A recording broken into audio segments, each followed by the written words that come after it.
Read all the impact statements that were submitted earlier and listened carefully to all the input here today. And it is truly appreciated that you took the time to stay with this case and to provide me with input.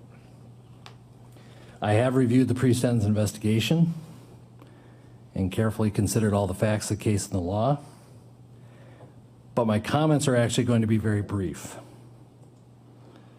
because most of it's going to be in writing. I have a 22-page memorandum that is going to be attached to the sentencing order.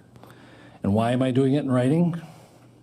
To emphasize the fact that determining the appropriate sentence in any case, and in this case, is a legal analysis.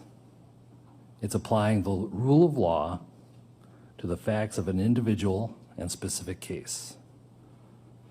And that is why, as opposed to trying to being profound here on the record, I prefer that you read the legal analysis that explains how I determined the sentence in this case.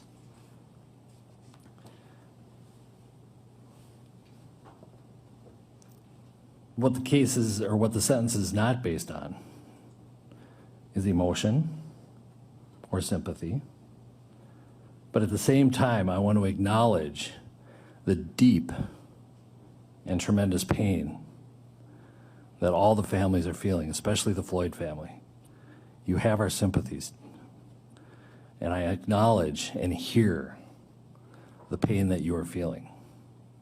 I acknowledge the pain not only of those in this courtroom, but the Floyd family who are outside this courtroom and other members of the community.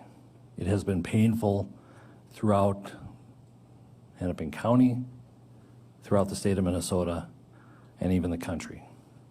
But most importantly, we need to recognize the pain of the Floyd family. I'm not going to attempt to be profound or clever because it's not the appropriate time. I'm not basing my sentence also on public opinion. I'm not basing it on any attempt to send any messages. A trial court judge, the job of a trial court judge is to apply the law to specific facts and to deal with individual cases. And so, Mr. Chauvin, as to count one, based on the verdict of the jury, finding you guilty of unintentional second-degree murder while committing a felony under Minnesota Statute 609.19 subdivision 2 paren 1, it is the judgment of the court that you now stand convicted of that offense. Pursuant to Minnesota Statute section 609.04, counts 2 and 3 will remain unadjudicated as they are lesser offenses of count 1. As sentenced for count 1, the court commits you to the custody of the Commissioner of Corrections for a period of 270 months. That's 270. That is a 10-year addition to the presumptive sentence of 150 months.